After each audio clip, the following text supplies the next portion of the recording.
Donnie and Dolly. The team is supported by ableauctions.ca. Closing your business? We can help.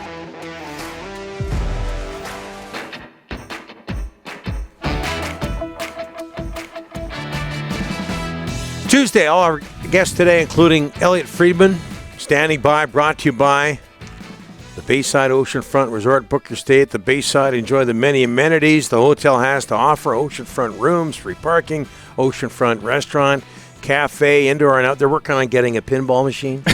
Indoor and outdoor swimming pools, gym, and more. Call 250-248-8333. Go to their website, BaysideResortParksville.com, as we bring in from Hockey Night in Canada and the 32 Thoughts podcast, Elliotte Friedman. Elliotte, thanks for doing this, sir. How are you? Good. How are you guys doing? Lovely. Very well, very well. Luke Gazdic is taking all sorts of heat in the Vancouver market. He's going at it with Canucks Twitter. I'm sure you're aware of this. How do you, Elliotte, how do you deal with, first of all, Canucks Twitter and criticism?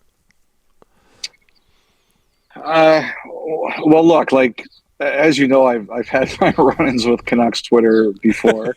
I kind of laugh it off. I think it's all, some people really think it's some of the way it goes now is unacceptable.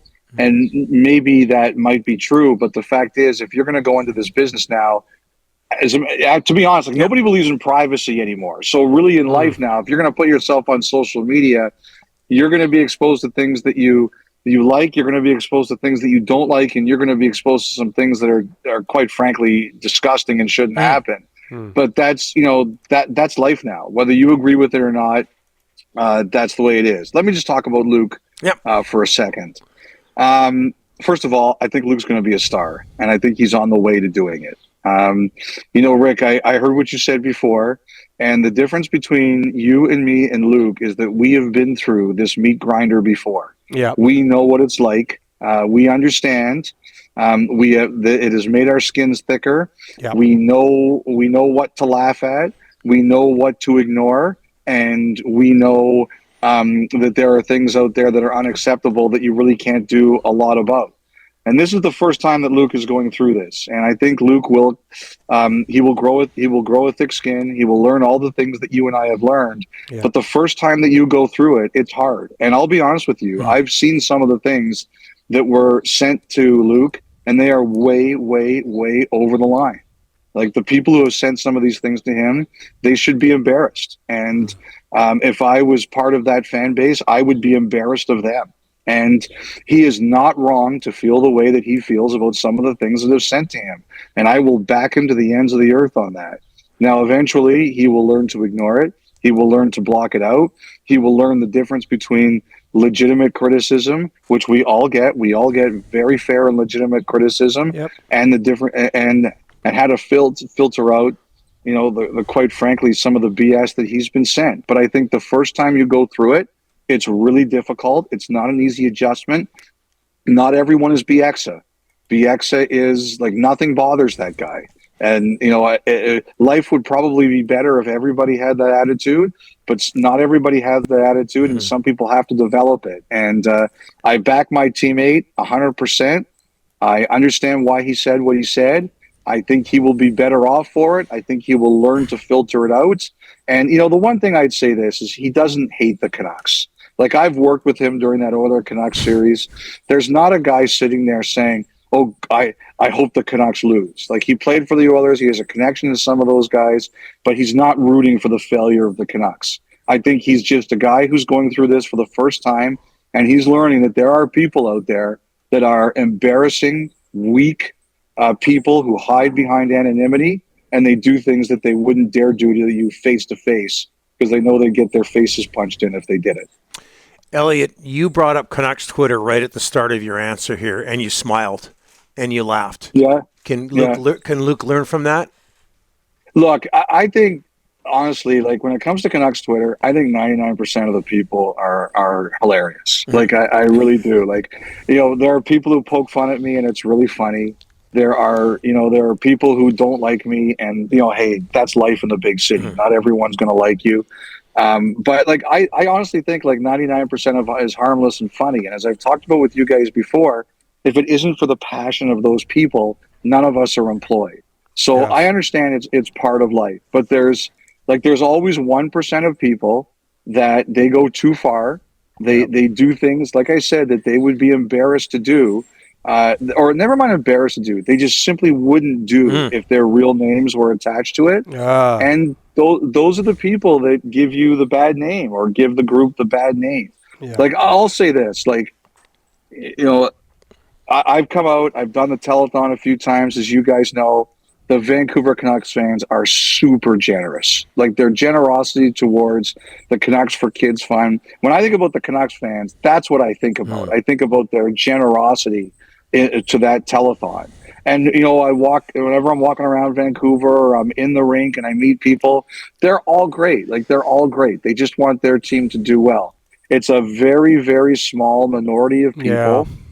And they're bold and they're brave because they think they're anonymous. And that's the way it goes. Like, as you guys know, most people, they see us face to face. Yes. They're awesome. You're happy to chat for a couple seconds and take a pic. It's just that anonymous, cowardly stuff that ruins it for everybody else. Boy, you nailed it, Elliot. All the marks, you nailed it. You said it really well. Netjes in Carolina, what are you hearing, Elliot? Are the Canucks still in there? And what's the cost acquisition? Boy, this can't be cheap on any level. What are you hearing on Netjes and the Canucks? Well, there's definitely, everybody kind of there seems to know the situation, which is that he's available. I know there's been some talk about him going back and playing in Carolina next year. I don't believe that's the option. I don't believe that's the preferred option. I think that everybody here would kind of be willing to move on. The worst comes to worst, the Hurricanes could simply take him to arbitration, but I'm not even convinced 100% that that's the move that they want to do. As you guys know, when they were talking Pettersson, and Pettersson, says he doesn't believe that was ever going to happen, but when they were talking about it, both of those guys were in that deal. I think it's a harder deal to do now that Pettersson is not going to be dealt. I think that they're probably talking about some of your top prospects, and the ask is big. I don't think that Roenick is going to do this. I think they're going to want some of your top prospects too, or one of your top prospects. I've just been told it's a harder deal for Vancouver to do now, that the talks are not the same as they were, whatever they were before the deadline. What are you hearing about the Canucks and some free agents, Elliot? They haven't done Zadorov. They haven't done Lindholm, Joshua, Myers, nobody. I mean, they haven't signed any of their free agents in the season ended. There's still time. There's still time. But what are you hearing? Like, could they get close with anybody here? I mean, there's some big names out there still not done. Well, don't forget, Rick, there's the Lamoriello line, which is when you have time, use it. And, Jonathan Marchessault was upset, he said last week to a reporter in Vegas, they haven't even called me yet. And some of the Golden Knights fans were very upset. There's what the players think and there's what the team thinks. And even the agents recognize what the team thinks. The agents look at it, it's June 4th. We still have a month 3 weeks until the draft. There is time to sort this out. And what I believe the Canucks are trying to do, first and foremost, like with Myers, I think they know what the deal is going to look like. If Myers is to stay, I think Myers is aware of what the deal is going to look like, and I think the Canucks are aware of what the deal is going to look like. So they can put it in the side, say, we need this much to get Myers done because we know that'll work. And I think everybody's there is aware of that. Now, I think they're trying to take some bigger swings at some of their guys. Joshua, Zadorov. I think they know exactly what it's going to take to sign Zadorov. I'm just not convinced they're going to be able to get there.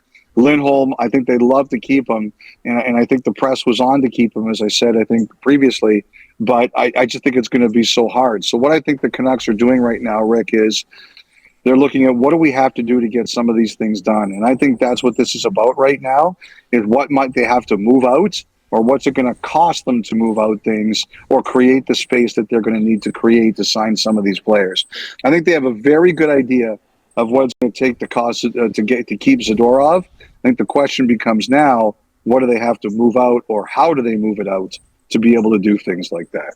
And before I let you go, Elliot, Game 1 Stanley Cup Final, Saturday, Florida Yep. against Edmonton. Not sure who you're Yep. picking. But, for so many years, the Florida franchise was ridiculed. What can you Yep. tell us about the state of that franchise right now with 3 or 4 pretty successful seasons behind them? Well, first of all, Don, I don't think I think Florida has to be considered the favorite, but I Yep. refuse to bet against Connor McDavid. Like I think betting against Connor McDavid is a really dumb thing to do.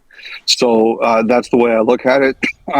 When it comes to the Panthers, they have the most stable ownership they've ever had, and that's a big thing. You cannot win in this league without good ownership, and they have very stable ownership right now. And the other thing is they've been unafraid to make some pretty bold decisions. They took a lot of criticism for firing Andrew Burnett and bringing in Paul Maurice. They took a lot of heat for that Tkachuk trade. They gave up a lot to get it. They made some shrewd deals. Sam Bennett. I mean, you guys know about OEL bringing him in this year. Sam Reinhart.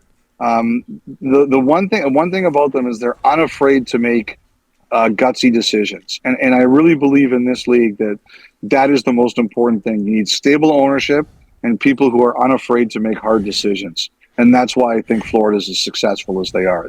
They should be successful. There's no reason, Don, that a team like Tampa Bay should be seen as one of the greatest places in the league to play, and the Panthers should be any different. They should have all of the same advantages, and finally they're getting there. Yeah, and it wasn't that long ago the Tampa Bay Lightning franchise was questionable. So, good point. Yeah.